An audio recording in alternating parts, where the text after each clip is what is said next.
Indonesia kan sudah, bahkan kemarin saya lihat video ada malam takbiran, ya mereka buat apa? Membakar-bakar ya bendera Israel. Ini kan tolol menurut saya.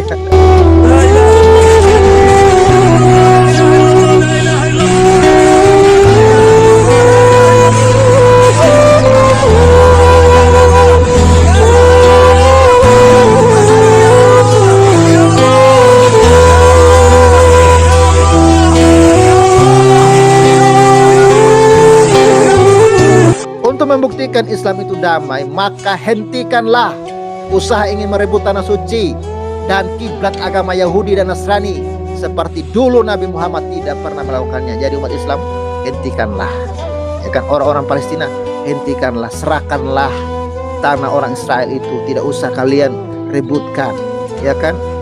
Mendingan kalian jadilah, ya kan, tunduklah kepada pemerintahan Israel. Ya kan, orang Israel itu baik-baik kok. Yang penting kalian ya jangan mengganggu gugat tanah mereka. Gitu, ya.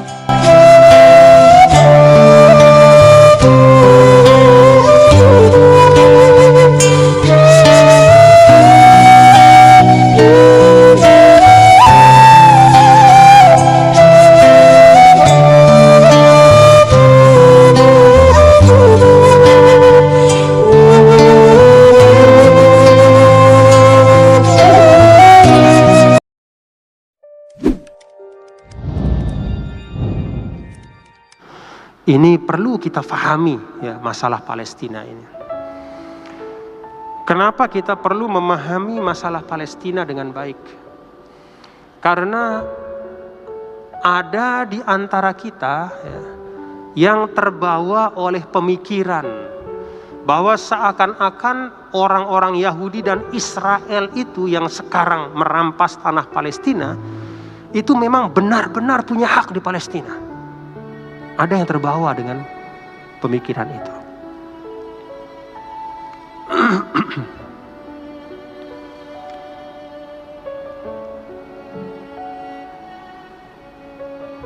Nah, bapak-bapak, saudara, kalau kita lihat ya, negara yang namanya Israel sekarang, ya, negara Zionis, itu sebenarnya negara Israel itu sama sekali tidak ada hubungannya dengan ajaran agama Yahudi sendiri, itu nggak ada hubungannya. Kenapa demikian? Karena negara Israel ini adalah satu ide politik.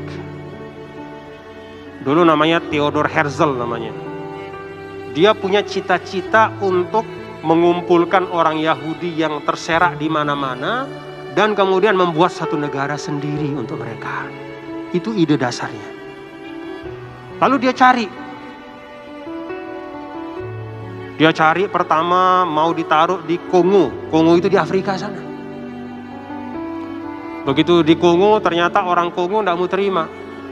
Lalu pindah, rencananya mau ditempatkan di Uganda. Lalu pindah lagi ke Argentina. Selalu bermasalah. Akhirnya ketika di sini bermasalah, di sana bermasalah, di mana-mana bermasalah, lalu kemudian dia berusaha untuk memanfaatkan sentimen ya, keagamaan dengan menggunakan beberapa ayat di dalam Taurat. Nah, dia manfaatkan. Apa ayat yang dia manfaatkan? Ayat yang dia manfaatkan di Taurat itu kira-kira bunyinya adalah, dan aku akan berikan kepada keturunanmu wahai Ibrahim, nah gitu, tanah yang dijanjikan ya, antara Nil dan Furat, ya kira-kira di Palestina itulah, termasuk juga wilayah sekitarnya. Ini yang dia jual kemudian ke orang-orang Yahudi yang ada, dengan mengatakan bahwa kita perlu negara. Nih ada ayatnya. Lalu kemudian mulailah timbul, ketika dipahami ayat itu, mulailah mereka mengincar Palestina. Ini dari sisi pemikirannya. Jadi awalnya ini ide politik, tidak ada urusannya sama agama. Jadi ini orang ini ingin membuat negara untuk orang Yahudi. Cari-cari mana-mana nggak berhasil. Akhirnya buka-buka Taurat, ini kira-kira ini cocok nih, kita pakai ayat ini. Yuk kita rebut Palestina, pakai ayat ini. Maka dia bangunlah sentimen. Nah, itulah awal ya terjadi. Jadi kata Palestina itu bukan dari awal, tapi itu muncul di akhir setelah nggak berhasil di mana-mana. Itu sejarah. Satu. Yang kedua, ya, kalau kita uji dari sisi sejarah orang yang tinggal di Palestina, tanah Palestina, maka sebelum Yahudi itu jauh sebelumnya itu adalah Al-Kan'aniyun, orang-orang Kan'an. Orang Kan'an itu adalah nenek moyang dari orang Arab. Jadi jauh setelah Kan'an tinggal di tanah Palestina, baru kemudian beberapa ratus tahun setelahnya lahir Nabi Ibrahim. Lalu Nabi Ibrahim tinggal di situ. Kemudian anak beliau yaitu Sayyidina Ishak tinggal di situ. Kalau Sayyidina Ismail kan di Mekah tinggalnya, ya. Sayyidina Ishak tinggal di situ. Lalu setelah Sayyidina Ishak, Sayyidina Yakub tinggal di situ. Lalu kemudian Sayyidina Yusuf tinggal di situ. Lalu Sayyidina Yusuf dibuang ke Mesir ketika kecil. Lalu kemudian Sayyidina Yusuf memanggil ayahnya yaitu Yakub dan saudara-saudaranya ke Mesir. Dari masa Nabi Ibrahim sampai Yakub pindah ke Mesir, itu catatan sejarah hanya sekitar 230 tahun. Jadi hanya 230 tahun. Kemudian dicatat juga oleh sejarah bahwa hanya kalau dihitung ya masa dari Sayyidina Daud, Sayyidina Sulaiman, Daud berkuasa, ya, Yahudi berkuasa di tanah Palestina hanya 500 tahun paling lama. Jauh lebih panjang usia dari tinggalnya orang Arab di situ. Jauh lebih dulu dan lebih panjang. Dari masa Kan'an terus ya, sampai masa ketika kekhalifahan, ya mulai dari zaman Sayyidina Umar, ya, terus panjang sampai sekarang sebenarnya. Jadi secara sejarah yang menempati tempat itu jauh lebih dulu orang-orang Arab, orang Kan'an. Pernah Yahudi di situ, tapi hanya sebentar saja. Itu dari sisi, jadi tidak bisa mengatakan wah ini dulu tempat nenek moyang kami nih, sekarang kami rebut lagi. Tidak bisa begitu. Ada orang yang lebih dulu di sana. Ada orang yang lebih lama tinggal di sana. Dari generasi ke generasi ribuan tahun yang lalu. Nah, kemudian yang terakhir ya, dari sisi agama.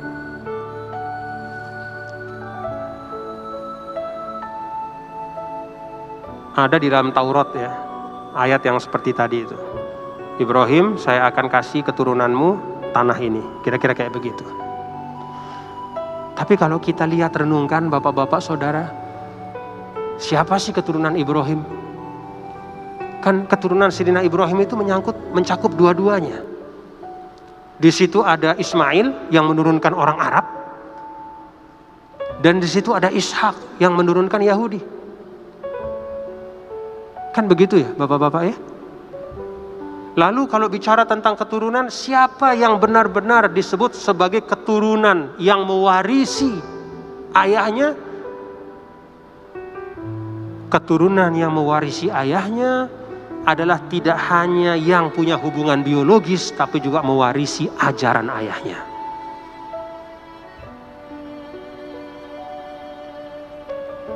Kita baca dalam Al-Quran, apakah Yahudi itu mewarisi ajaran dari Nabi Ibrahim alaihissalam? Oh, banyak sekali penyimpangannya.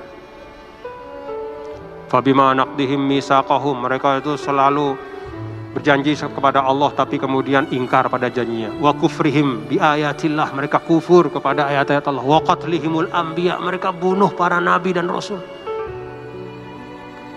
Wa akhzihimur riba, mereka membuat suatu transaksi ekonomi yang disebut dengan riba. Itu mereka yang ciptakan. Wa qad nuhu anhu, Jadi kalaupun mereka secara nasab itu ada hubungannya dengan Ibrahim, tapi dengan meninggalkan ajaran Nabi Ibrahim, tauhidnya ditinggalkan, tuntunan-tuntunannya ditinggalkan, yang dilarang dikerjakan. Dan itu banyak sekali dalam Al-Quran. Maka sesungguhnya mereka sudah tidak pantas mengaku sebagai keturunan Ibrahim alaihissalam. Tidak pantas dia kemudian sekarang mengatakan ini janji dari Allah dulu pada Ibrahim bahwa anak cucunya itu akan tinggal di sini. Nggak pantas. Kenapa? Karena mereka sudah piwal. Ya, bahasa kita tuh udah menyimpang dari ajaran Ibrahim alaihissalam. Nah, karena itu bapak-bapak, saudara-saudara sekalian, ya, jangan terperdaya ya dengan ungkapan bahwa Yahudi itu punya hak ya untuk tinggal di Palestina, seperti halnya sekarang ini mereka berhak tinggal di situ, dan karena itu mereka berhak juga untuk menzolimi, menindas, membunuh seperti yang terjadi hari-hari ini. Tidak, mereka itu pendatang, mereka itu tidak pernah tinggal di sana sebelumnya. Kalaupun mereka nenek moyangnya pernah tinggal di sana, tapi hanya sebentar saja dibanding dengan orang-orang Arab dan Kan'an yang tinggal di situ. Dan yang paling utama adalah mereka tidak berhak untuk mengatakan kami keturunan Ibrahim, karena justru mereka telah jauh dari tuntunan Nabi Ibrahim alaihissalam.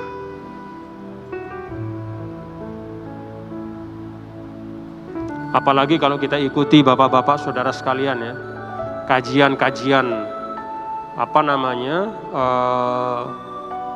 kajian-kajian sosiologis, kajian-kajian yang bahkan dilakukan oleh sebagian ahli-ahli dari Yahudi sendiri, yang mengatakan bahwa Yahudi yang hidup sekarang ini tidak ada kaitannya dengan Yahudi yang dulu, tapi Yahudi yang sekarang ini adalah dari kelompok Ashkenazi namanya.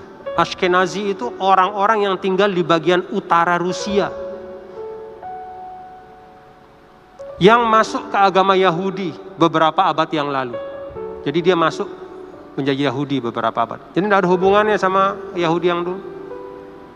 Apalagi kalau ini benar ya, studi atau riset ini, maka semakin tidak ada alasan lagi. Yang ingin saya sampaikan adalah bahwa yang dilakukan oleh Israel pada saat ini di Palestina dengan segala macam kezolimannya, itu tidak ada hubungannya sedikit pun dengan tuntunan agama. Itu adalah penjajahan, kejahatan, kezoliman yang luar biasa.